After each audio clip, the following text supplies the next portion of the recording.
સાબરકાંઠા જિલ્લાના પ્રાંતિજ 3 રસ્તા પાસે બની રહેલા ઓવરબ્રિજના કામને લઈને રોડને બંને બાજુ આવેલા સોસાયટીના રહીશો ડસ્ટ ઉડવાને લઈને તોબા તોબા પુકારી ઉઠ્યા છે અને અવારનવાર રજૂઆતો બાદ પણ કોઈ નિકાલ ના આવતા પ્રાંતિજ પોલીસ સ્ટેશન ખાતે દોડી આવ્યા હતા।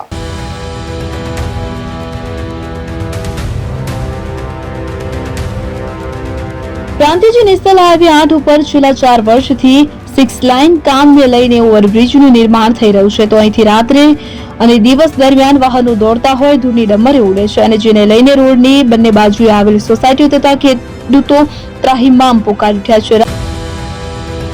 પ્રાંતિજ સોસાયટીના રહીશો ડસ્ટ ઉડવાને લઈને પોલીસ સ્ટેશન ખાતે દોડી આવ્યા। રજૂઆત બાદ પણ ઉકેલ નહીં આવતા રહીશો પોલીસ સ્ટેશન ખાતે દોડી આવ્યા। આખો દિવસ ધૂળની ડમરે ઉડે છે।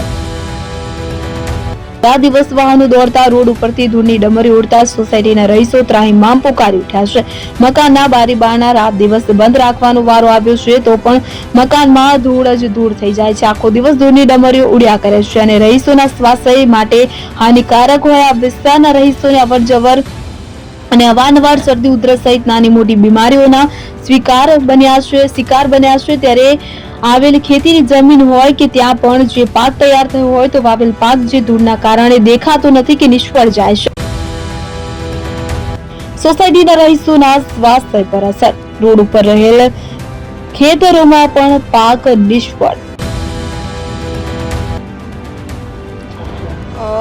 હાઈવેની આજુબાજુના સોસાયટીના રહીશો અતિશય ડસ્ટ ઉડવાથી બહુ જ હેરાન થાય છે। નાના બાળકો પણ બીમાર પડે છે।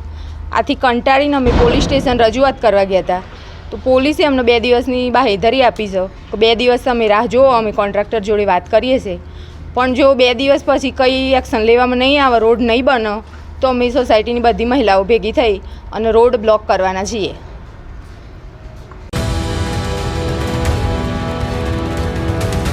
અને છોડના પત્તા સહિત ધૂળમાં ઢંકાઈ જાય છે અને ખેડૂતોને ખેતીમાં પણ મોટું નુકસાન સહન કરવાનો વારો આવ્યો છે। ખેડૂતો તથા આ વિસ્તારમાં આવેલ સોસાયટીના રહીશોએ અનેકવાર રજૂઆતો કરવા છતાં પરિસ્થિતિ જેસે તેની જોવા મળતા રોડની બંને સાઈડમાં આવેલ Gokul park society, green park 1, Gokul park society, Navadara, Yogeshwar society સહિતની સોસાયટીઓની મહિલાઓ સહિત રહીશો મોટી સંખ્યામાં પ્રાંતિજ પોલીસ સ્ટેશન ખાતે દોડી જઈ રજૂઆત કરી હતી તો રોડ કોન્ટ્રાક્ટર 2 દિવસની અંદર રોડની બંને સર્વિસ રોડ બનાવવાની આપવાની ખાતરી આપતા આખરે મામલો થાળે પડ્યો હતો। ઉમંગ રાવલ, પ્રાંતિજ।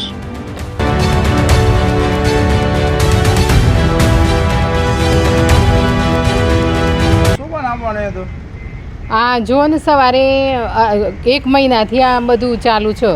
અમે એટલું અહીંયા બહુ જ સવારે ઉઠીને આ જ કામ કરવાનું, છોકરાઓએ બીમાર થઈ ગયા અને બધું આ ડસ્ટ એટલું બધું ખરાબ છે કે અમે કેટલી રજૂઆત કરી, કેટલા ફોન કર્યા તો પણ એમને કોઈ થોડી વાર પાણી છાંટ પછી હતું એને જ થઈ જાય છે। હાઈવે ઉપર પાણી છાંટલે શું કેટલા સાધન જાય, એમને એમ એ અડધો કલાકમાં તો સુકાઈ જાય છે અને કેટલું બધું ખરાબ મોટાની એટલી બીમારી છે, ખાંસી, ઉધરસ અને બધું આ એ થઈ જાય છે। તો અમે રજૂઆત કરી છે પોલીસ સ્ટેશને, જો એ 2 દિવસમાં એ ના એ કરે તો અમે હાઈવે રોડ આંદોલન કરીશું।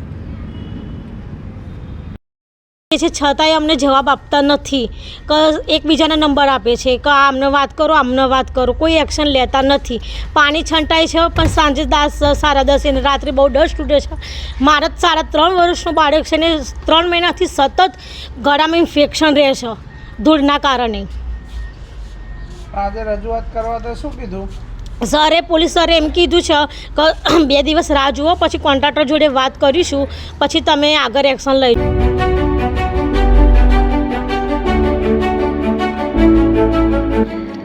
છાસવાલા આવી ગયા છે હવે પ્રાંતિજમાં। પ્રાંતિજ તથા તાલુકાના લોકોને હવે અમદાવાદ, ગાંધીનગર કે પછી હિંમતનગર સુધી લાંબા નહીં થવું પડે। ઘર જ છાસવાલા આવી ગયા। લચ્છી, છાસ, દહીં, પનીર, મઠો, ઘી ફેમસ, જેથી જ છાસવાલા નામથી જાણીતા છે। 42 કરતા વધારે સિટી, 250 થી વધારે શાખાઓ અને 187 થી પણ વધારે products, ice cream, candy, kulfi, corn, Chocobar, sandwich ice cream સહિત અવનવી આઈસ્ક્રીમનો ખજાનો। અને હા, સ્થળ ઉપર મુલાકાત લો તો જરૂરથી અમારો કોલ્ડ કોકો ટેસ્ટ કરો। દુકાન number 19 Ishwar Kripa shopping centre, approach road, Prantij, જિલ્લો સાબરકાંઠા. Contact number 8329611618 Chandan Patel.